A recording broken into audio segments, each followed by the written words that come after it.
to record today's session.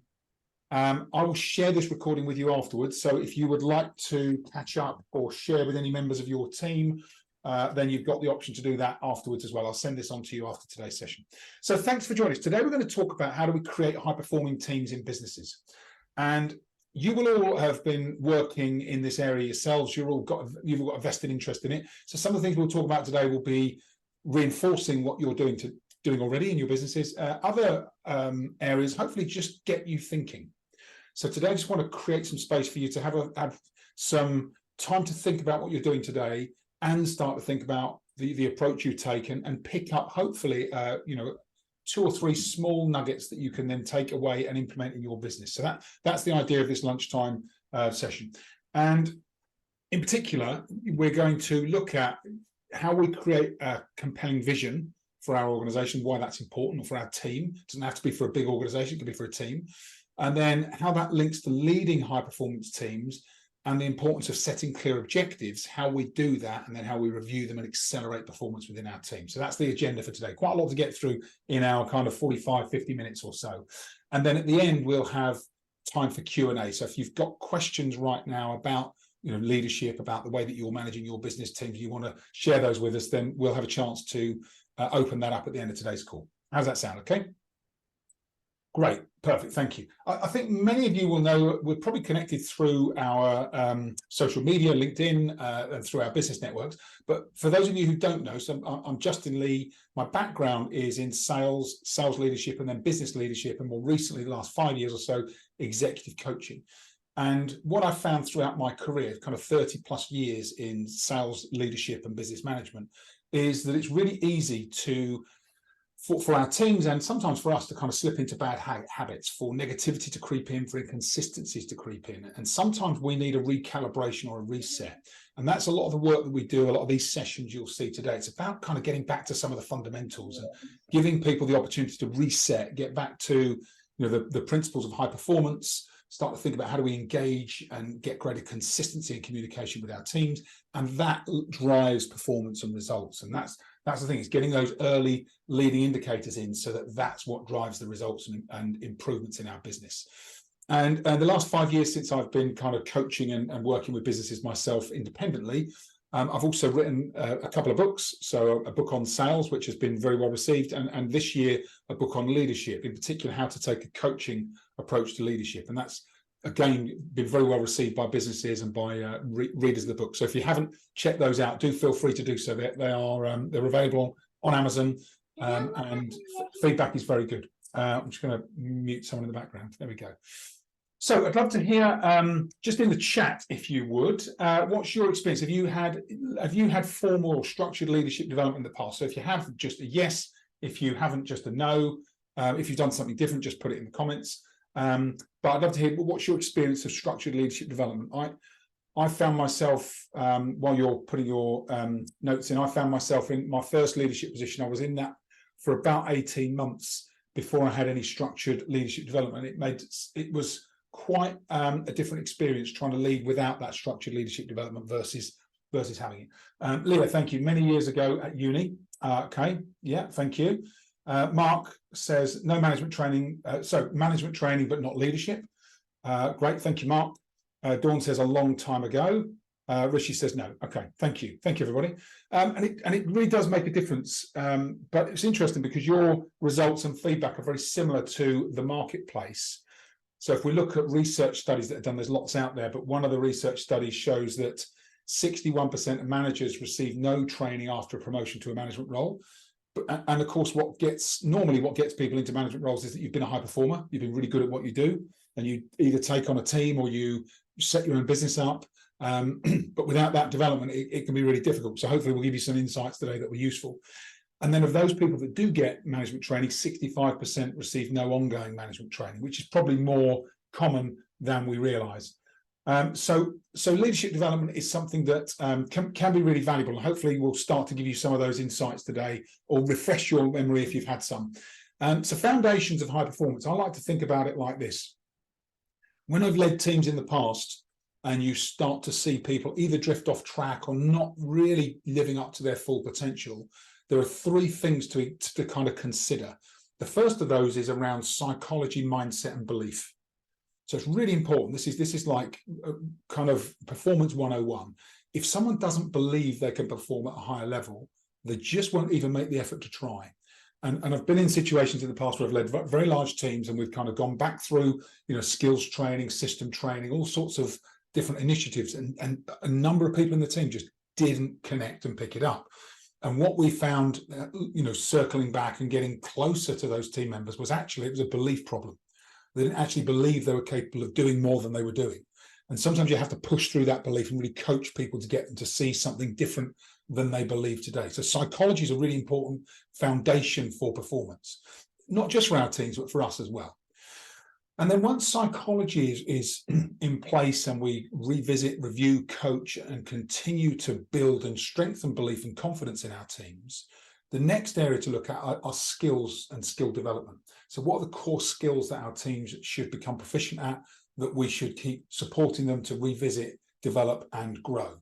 And skills are really important, mainly in a lot of our businesses. That's going to be communication skills. It's going to be functional skills within our team's roles.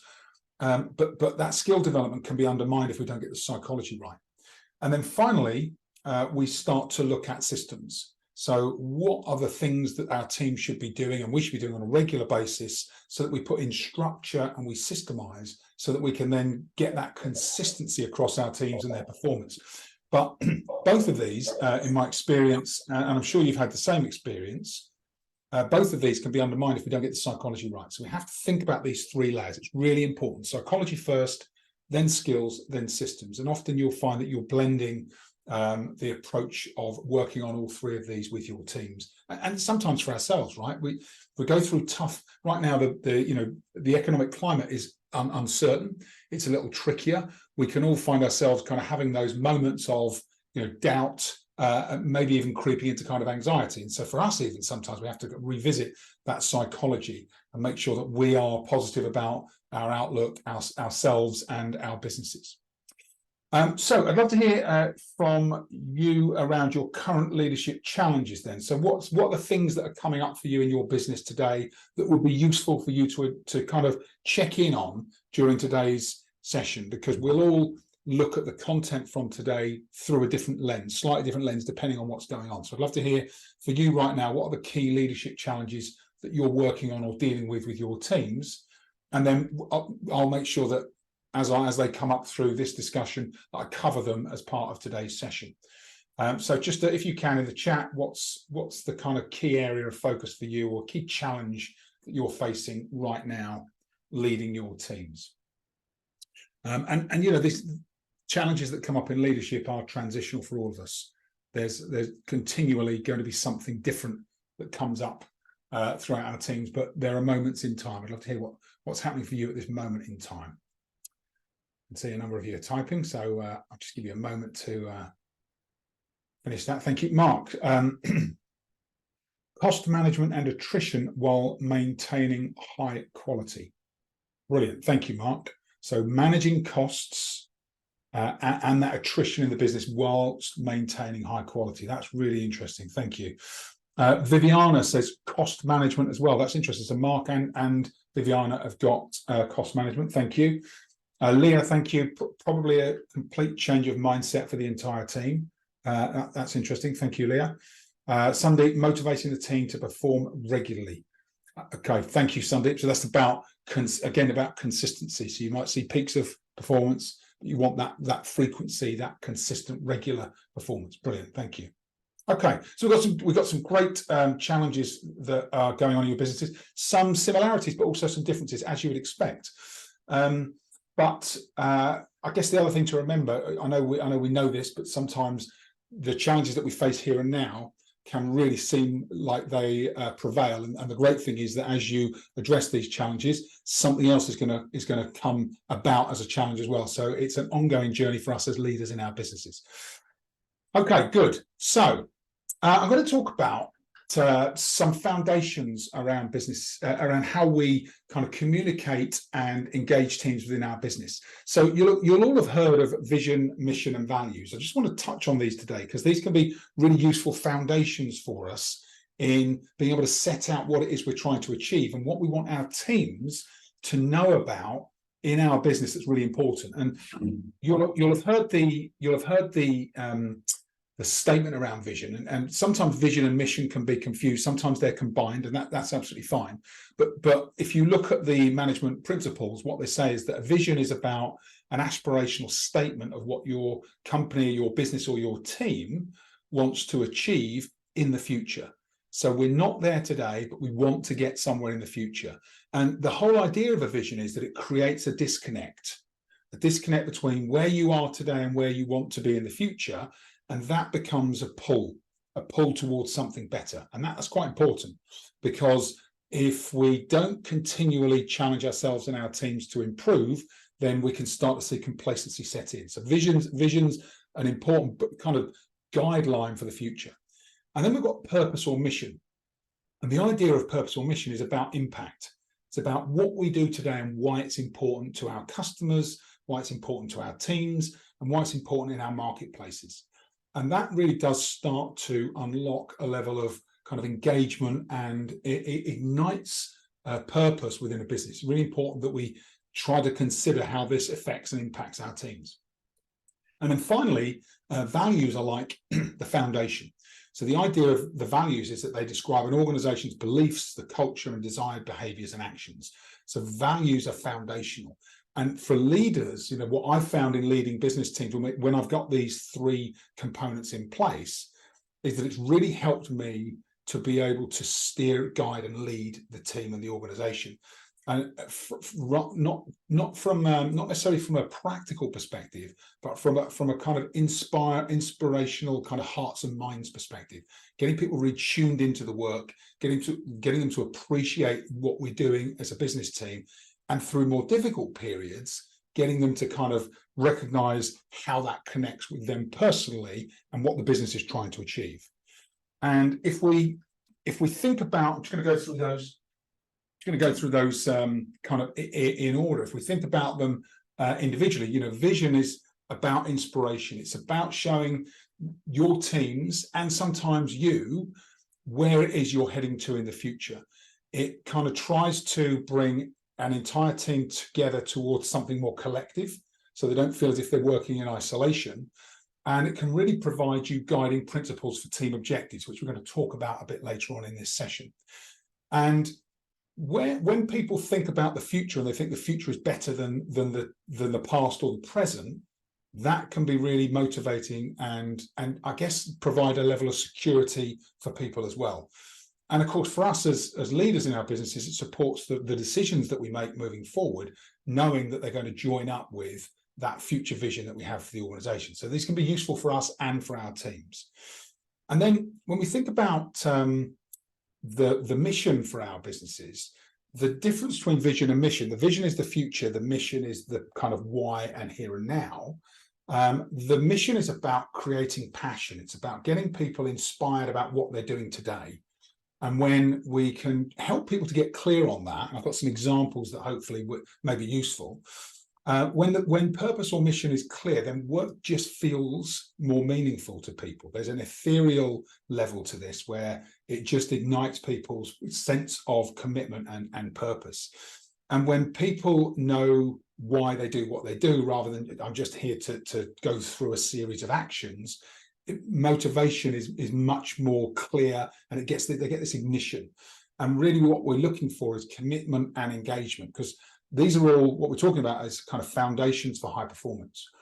And when the team then decides they want to make their work successful because they find meaning in it, you start to unlock that higher level of performance. And it's really difficult to do it without these foundations. That's what I've found. And there's this final piece around, you may have heard about eustress versus distress. Okay, so eustress is positive stress that it helps people and supports them to actually increase productivity, whereas distress does the opposite. It's when people feel helpless, overworked, overwhelmed, and performance starts to reduce. So we want to really get people tapped into positive stress at work, not distress. And mission, sense of mission, can be really helpful in guiding our teams to do that. And then finally, values they really are there to support the vision and mission, and they kind of start to create identity for our business. And when we think about principles, beliefs, philosophies that we have personally, actually aligning those with what the business is trying to achieve is connected through values. Values also help with kind of decision making. I say ethical decision making, but decision making in a business. And they can also be really useful to start to think about guiding behavior and action. So in a lot of businesses I've worked with in the past, if you start to see poor behaviors, poor attitudes, that can often be linked to people not understanding what are the values this organization stands for, what's acceptable, what's not acceptable, and how should I start to align accordingly. And for leaders, it's really useful because it gives you something to be able to hold people accountable to deliver, rather than just assuming that people know what is acceptable and unacceptable, and everybody's interpretation is different. And of course, finally, values can be really useful for recruitment and for performance management, should we come to performance manage people. Values are really useful, and they genuinely will attract the right people, and you'll find over time that they probably will help you to sift and sort the types of people that you've got working in your business. I've got a couple of examples that I quite like for vision and mission statements. So the one that I really like is this Tesla's vision and mission. They've combined the two into a statement. And it's not what you'd think it would be. So it's to accelerate the world's transition to sustainable energy. They don't mention cars, they don't mention technology. It's all about the transition to sustainable energy. And that's whether you love or hate Elon Musk, that as a kind of statement around vision and mission, I think it's quite interesting, because it really does connect with a bigger picture and a bigger purpose. And then I like Nike's as well. So Nike is about bringing inspiration and innovation to every athlete in the world. And then they caveat that by saying, if you have a body, you are an athlete. So everybody can be inspired and brought innovation by Nike. So I really like that as a caveat. MVMT, style shouldn't break the bank. It's about affordable style for everybody. Warby Parker is eyeglasses designer in the US, to offer designer eyewear at revolutionary price while leading the way for socially conscious businesses. So you can see how they're really trying to connect the dots between what they do, a bigger picture, and the impact that they have. And then you've got Shopify and Patagonia. Patagonia, I'm sure you saw the news recently where Patagonia have effectively given the company away. Their original mission, build the best product, cause no unnecessary harm, use business to inspire, and implement solutions to the environmental crisis. So really trying to, really mission-led, really trying to help improve life on Earth for their customers, and I guess ultimately for all of us. And then we have values. So let me give you an example of some values. So these are values that I've developed in my business. So I talk about 5 key elements of values for our team in Focus for Growth, but also I talk to clients about this when we do client work. And this is about compatibility. Are people compatible in my business? Do they agree with this? And it's the same with clients. So the first is about being, a force for good. So I'll talk about that in a moment. So force for good. Can we use the business and the work we do to actually do some good in the world? The O is about ownership. So actually the importance of taking ownership and responsibility, not just me as the business owner, but people who work in my team, ownership for what they do, ownership for their tasks. And I have to confess that I heard that as a value from LinkedIn originally. The chief exec of LinkedIn talked about acting like owners of the company, and I thought so that I actually adopted that based on a podcast I'd listened to where he was on it about 4 or 5 years ago. And then the C is client-centered. So for us, it is really about, and I guess for most businesses, should be about the customer and the client. Without clients, without centering around the clients, what we do isn't as impactful or relevant. So it's really important for us. The fourth is about unlimited potential. So helping people that work with us and as clients with us to say, actually, there's a next level. There's a next level of potential and performance. Very often you need someone external to help you unlock that, but it is about setting that as a seed in the first place. And then finally for us, it's about succeed or learn. So regardless of what outcome we get, regardless of it may be projects, it may be tasks, it may be actions, it may be programs, but whenever we're in that situation, whatever the outcome, there's an opportunity. We've either succeeded, or if we haven't succeeded, there's a learning opportunity. And that could be a really useful reminder for people, especially when you're going through more difficult periods in your business. So those values really help me and my team to connect with the right behaviors, the right outlook, the right attitudes, and of course, the right performance levels. And then I'll just circle back to this force for good. So one of the things that we also care about a lot is, what can we do that's bigger than the business? And if any of you, I don't know if any of you have heard of the United Nations Global Goals, but they are 17 goals that were developed by world leaders that are designed to improve life on Earth for everybody. And what they recommend, the United Nations, is that businesses pick one of those global goals and just start to become advocates for it, start to demonstrate and do work that supports it. And so we, as a team, decided we would go for goal 8, decent work and economic growth, really aligned with the work that we do with leaders and teams. And so we're advocates for it. So I talk about it at situations like this. And then we're also members of the 1% Pledge, and we do quite a bit of work in our local community. So I personally run a men's mental health group and work with kind of local community groups as well. So the values are what's driven those behaviors. The values are what kind of guides and shapes the way that we work together. What I've seen work really well in businesses is once you've got mission, vision, mission, and values in place, is actually to not just do it and forget about it. And that's the really easy trap to fall into, that you set and forget. Actually, that's not enough anymore. What we need to do is for change to be embraced, we really need to repeat the messaging around vision, mission, values, recognize people who live and act in accordance with them, and then start to reward around it as well.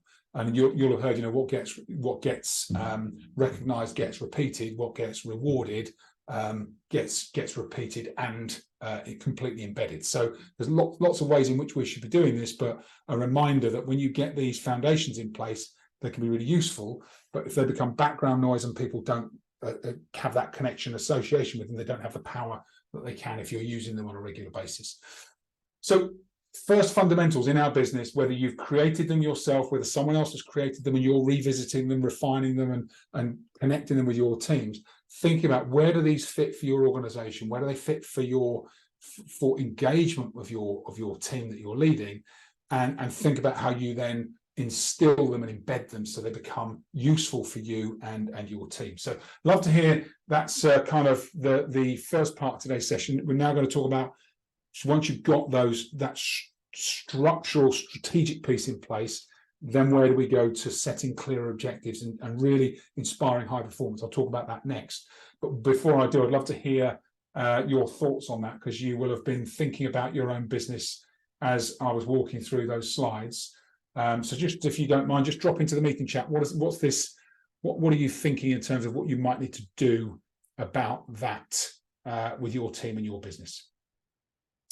I've also got no, Dawn, thank you earlier. You said one of your challenges, new staff not wanting to work with our tried and trusted systems. That's interesting. That Dawn, as we were going through that session, you might have been connecting that with values. So there might be something, that resistance to the new systems, that could be a values conflict that you're experiencing there. So strategically might need to kind of work back to values with your teams. But happy to talk about that a bit more if we need to by the end of today's session. So Rishi, thank you. Doing more around recognizing and rewarding when the staff uphold values specifically. Yeah, very good. Yeah, so kind of embedding the values through that recognition and reward for your teams. Absolutely. Yeah, thanks, Rishi. It's really interesting. One of the defaults that I think we all can find ourselves slipping into without realizing it is constantly correcting behavior. So we see stuff that needs correcting, we correct it. We see something else that needs correcting, we correct it. And we overlook, without realizing, the importance of reinforcing positive behavior and just say to people, I really like the way you did that, or thanks for that conversation with that customer a client or team member, I really appreciated your empathy there, or whatever it is, right? But doing it genuinely, but actually starting to seek out those positive moments of our teams and reinforcing them and kind of recognizing it's really, really important. Yeah, thanks, Rishi. Good reminder for us all. Okay, so keep dropping it into the chat if you would, and I'll keep going through where we are. So I want to introduce this concept to you if you haven't seen it before. So this is the model that we use from the Coaching Leaders book, and it's probably about 10 years in the making, this model. So it's like a toolkit. The whole idea is that it becomes a cycle that you use to lead your business team. And we won't go through this entire model today, but it basically is a step-by-step roadmap that says, as you start to think about how you lead your team, lead your business, drive and grow your revenue and the business itself, what are the steps that you can take that will help you to guide and lead your teams really effectively? And the first step is around getting an agreement in place with people about how you'll operate, very similar to kind of values alignment. And we covered that in a previous workshop. And if anybody wants access to that, let me know. I'll happily send you the slides and the recording. The second step then is about how we create clear objectives and goals. And so that's what we're going to talk about now. So we have, strategically the right framework in place around vision, mission, values. We have a contract in place with people where we've had a strategic conversation with them about expectations, about our commitments, about the commitments we expect from them. And of course, that we have trust and we have a relationship that's positive, okay? So the trust and relationship is really important, because if we haven't got that trust in place, and then we try and give people feedback, whether that's positive or not, they can be skeptical if the trust doesn't exist between us and them. So we really have to have trust in place. So assuming that those foundations are in place, then it's about objectives and goals. And I'll talk to you about how we do that first. But the evidence for this is quite interesting. If you look at the reason we help our teams with objectives and goals is to create clarity, right? Create clarity around what it is that's expected of them. And if you look at the Gallup survey, there's a Gallup survey called the Top 12 or the Gallup 12, and there are 12 questions that are directly linked to the highest levels of engagement in organizations. And if you look at those Gallup 12 questions, they've refined these over years. Gallup are the poll company. They've refined them over the years, and they come to these 12, and these are 12 benchmark questions for employee engagement. That what they've found over the years of research, and they've done this with hundreds of thousands of businesses and teams, that the number one indication of engagement in the workplace, and engagement links to performance, is clarity of expectations. I'm clear of what's expected of me, and I'm clear on what high performance looks like. And that's really important. And the only person really in a business that can give that to their team is the leader, right? We are responsible for helping our teams to get that level of clarity. And whether or not they then engage and meet those standards and performance areas is then between us and them. But the first element is about clarity. And then if you look at the work by Hay Research International, what they've said is that if you think about engagement, a manager influences team engagement by as much as 70%. So we really do, through the conversations we have with our teams, through the relationships we build, through the clarity we create, we are able to engage and influence our team by as much as 70%, which means they've got work to do themselves. We can't do it all, but we are disproportionately influential on our teams. It's really important that we get this right. And we talk about clarity, without clear direction, it's almost impossible for us to motivate, accelerate, and innovate within our businesses. So we have to have clarity or even celebrate. So unless we say this is what really good performance looks like, we can't reward and recognize. So we have to get that clarity in place.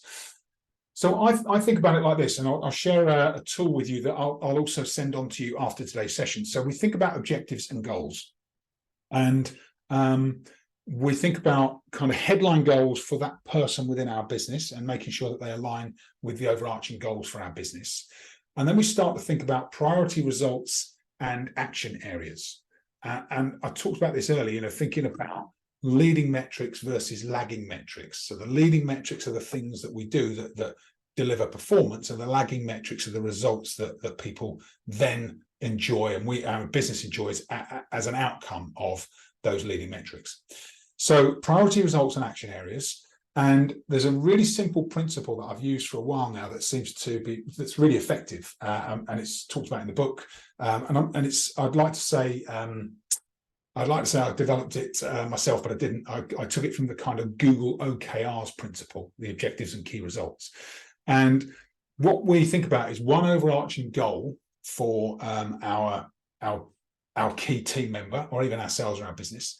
Then we think about 3 priority streams of activities that are going to deliver that goal. And then we think about 3 activities per stream. So we end up with 9 things to focus on and to measure and manage. And the whole idea is that we get these in place with our team members, and then we get their agreement and their commitment to deliver on them. And I'll show you what this looks like in a second. And then, of course, we think about how often we revisit and review. And my recommendation and what I do in practice is that we do this on a monthly basis minimum. For some people, if you get to a potential performance management situation, you might be doing it more frequently. But on a monthly basis, you're reviewing those results. And what it looks like in practice is a really simple document that, and this is like a kind of business example. So you end up with one primary goal, and in this instance, let's say it was for your business, you want to generate £12 million worth of revenue, okay? You want to be delivering 50% of margin, you want 15% growth, and you want a pipeline of additional opportunity and revenue around 24 million. So it becomes a quite a simple overarching goal. There's your numbers for the business as a whole. And then what we start to think about, okay, so what's going to deliver those results? And we think about 3 areas in this example. So priority number 1 is about marketing excellence. Priority number 2 is about best-in-class sales excellence and performance. And priority number 3 is about developing, retaining, and attracting talent within our organization.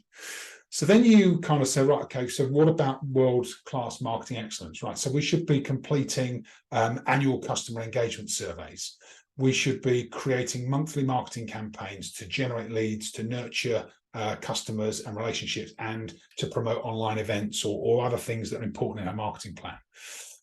We should be present on social media, with daily activity. We should be increasing followers, and we should have, direct message sequence that follows up with those people on social media. So all of a sudden you start to lay these out as kind of key activities. And if you want to put specific numbers next to them, you can as well. Then we think about sales excellence, and we say, right, well, we should be, we should be reviewing the sales pipeline on a weekly basis. We want to be winning, X amount per week and generating X amount per new opportunities, and linked to that, 12 million, they're the numbers. We should be thinking about CRM and daily activity and managing opportunities effectively. We should be looking at training and coaching on effective sales and key account management. And then finally, developing, retaining, and attracting talented employees, development plans for all employees that are reviewed quarterly, recruitment excellence pathways, so vacancies filled within 3 months, and then employee recognition and reward programs with some form of monthly activity. So we keep that present, and it's something that is a priority for everybody. And all of a sudden, you end up with a plan. So this is at a high level, but you can imagine that you can drill this down per individual in your team and identify what are the 3 key elements or 3 key priority streams of activities for that person. What are the 3 key activities that are going to deliver on that stream, which link to the overall goal that they're trying to achieve, and everything flows from that point. So it becomes really clear to them and to you how they're performing. And what I've done really successfully in managing documents like this is that this becomes my team members' document. So every month when I review, they come to that review having completed it, having reflected on their performance in that month. And this isn't the only time we'll have spoken, so we'll have had coaching conversations in the meantime, but it really does become something that enables you and your team members to just stay on track and reach that next level of focus, clarity, engagement, and performance. And there's a blank document which I will also send you. So I'll send you a tool. This is done, just simple Excel document I'll send you the example document, and in the same file, there'll also be the blank document. So if you want to create something for yourself, you've got the opportunity to do that and run it with your teams. And it's a really useful way of just capturing, what you need from your team members, or what your team members want to deliver for you on a single document, and then be able to review it regularly. Because very often we find that, and I've found this myself personally, you start in a role, you get a job description or a job spec, and then that's the last you hear of what's expected of you in the role. Actually, having time spent on expectations and working through what do clear goals and objectives look like can be really valuable for you and for your teams. Okay, I'd love to hear what are your final actions. So we've got vision, mission, values. We've got setting clear objectives. In a future session, we'll also look at how do we coach to those objectives. So thinking about coaching and developing our teams to meet those objectives. Today's about foundations, really. So I'd love to hear what your updated or final actions are. I'm just going to read out Mark's comment from earlier. So thank you, Mark. Considering mindset and culture, confirm that people have the same view on why am I here, what do I do, and what does success look like. I really like that. So mindset and culture, confirming that your team have the same view on why they're there, why they do what they do, or what they're doing, and what does success look like. So Mark's a new recruit leading the team. Brilliant, excellent. And that kind of approach to being curious and making that sense of understanding is really going to be really important, Mark. Even if it is from Mallorca at the moment, right? Leah, thank you, Leah. Individual meetings with each team member. Yeah, great. So to pick up an individual conversation about expectations, objectives, and see if you can get people on the same page. Yeah, it's really interesting that just that process of having those individual one-to-ones is going to teach you so much about where you are and where they are right now. And it will surface some disconnects because that's the nature of managing teams and people. Good, thank you, Leah. Dawn says, work on values and mindset and ensure everyone has clarity of expectations. Brilliant. Yeah, that's great. Thanks, Dawn. And that sounds quite straightforward. That's quite a lot of work there, Dawn. That working on the values, supporting people or engaging people in mindset, thinking about where they are in their mindset, and then ensuring everyone's clear on expectations. That'll be a process that you go through. So I really look forward to hearing how that goes for you, Dawn. Thank you. And then Viviana says staff recognition and more often individual meetings to reflect on their performance. Yeah, great. Thank you, Viviana. Again, that there's quite a bit of work in that as well.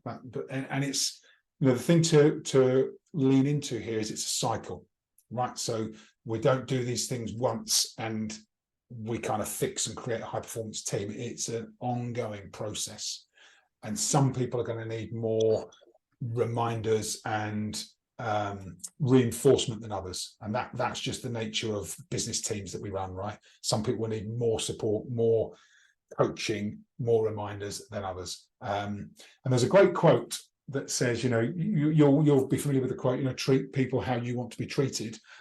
When you go into leadership, you will learn that because you were a high performer, that's not good enough. You have to treat people how they need to be treated, because how you need to be treated is probably completely different, because you'll be much more independent, much more motivated, much more engaged. So really, really important reminder, treat people how they need to be treated.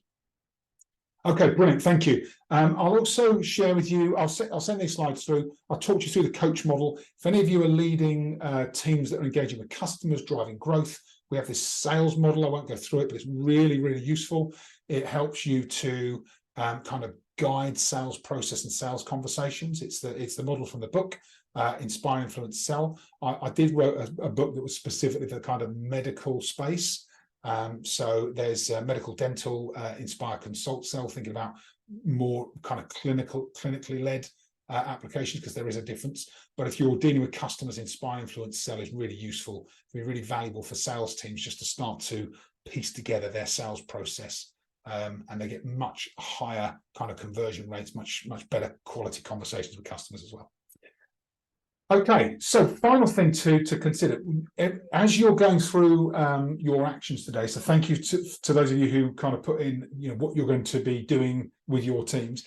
Remember that enthusiasm has a half-life. So you'll leave today's session thinking, yeah, some really good insights there. I'm going to put a couple of things in place, and then your emails are going to keep coming in. The phone's going to ring. All the other stuff's going to happen. So just give yourself the luxury of scheduling a bit of time, maybe half an hour over the next couple of days, for the end of the week if you can, just to revisit what it is you want to get from today's session and what you'll do about it. So just put a half an hour meeting with yourself, and really kind of get beyond the couple of sentences that you put in the chat. Actually start to make a schedule around how you're going to drive that into your teams and your business. That's a kind of recommendation and request from me, if you would, because I love running these workshops, but I love even more to hear when people come back to me and go, I did what you asked, what we talked about on that session, Justin, and it really made an impact. I've had this change. So I'd love to hear from you when you do that as well.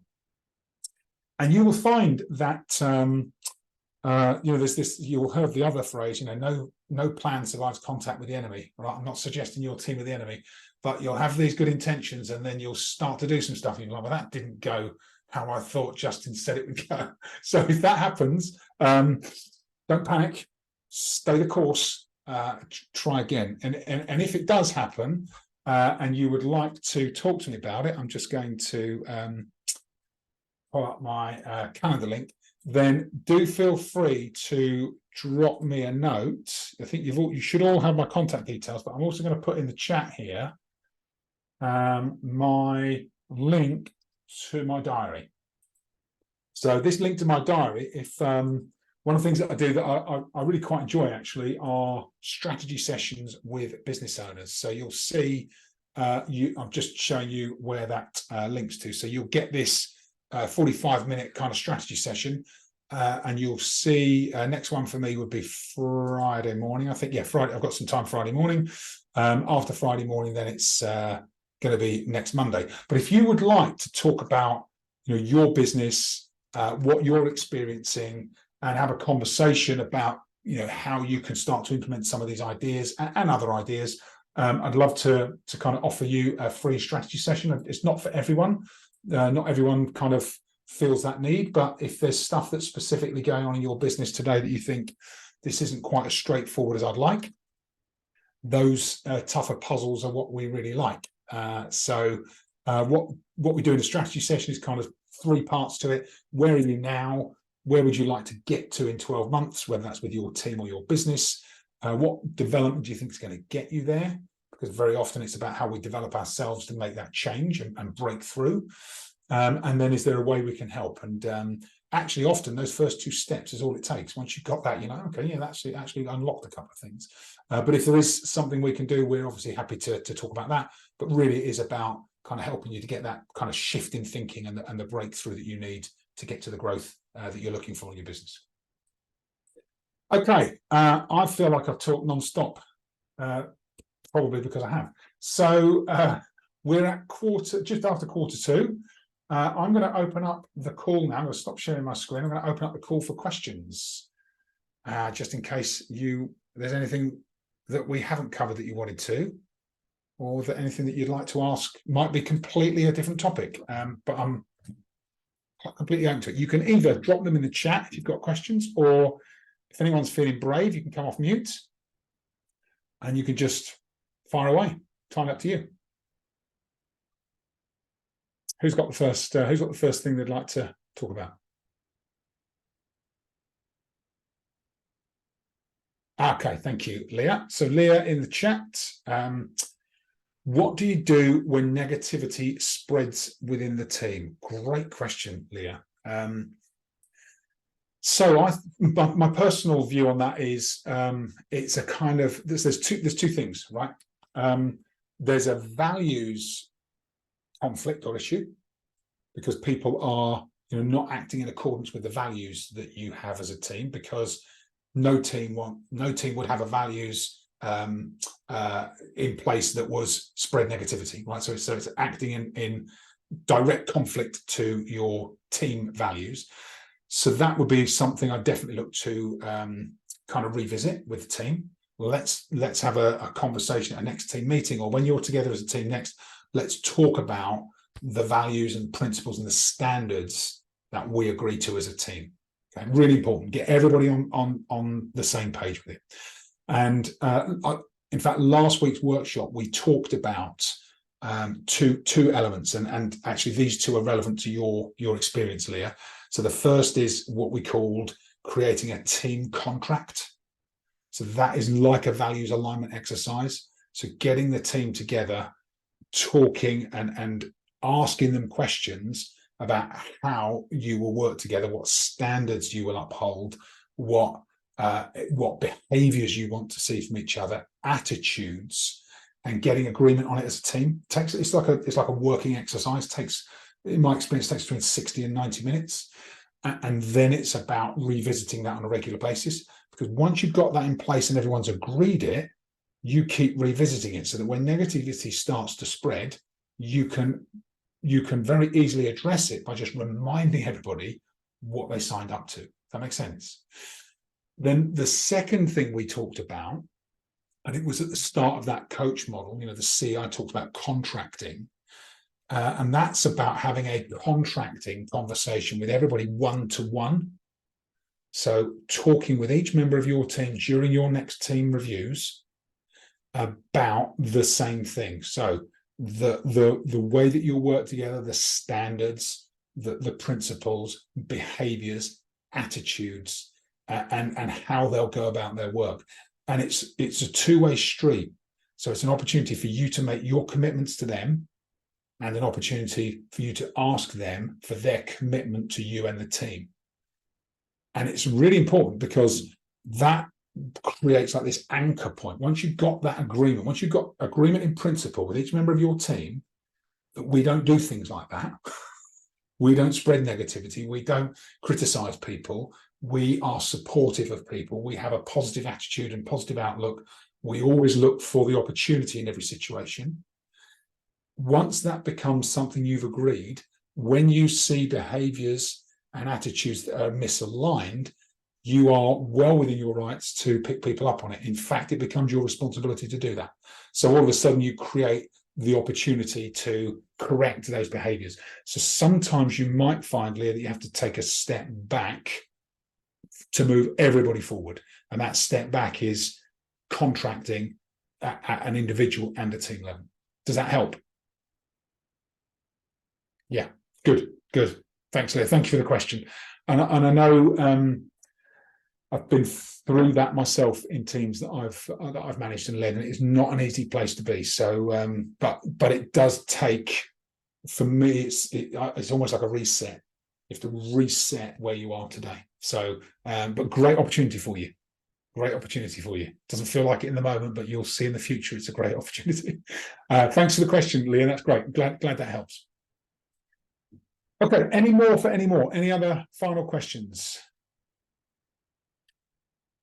We'll give people a minute. If you are on mute, in case you are asking a question, you're on mute, but you can come off mute if you feel brave. Okay, then let's wrap up. I will.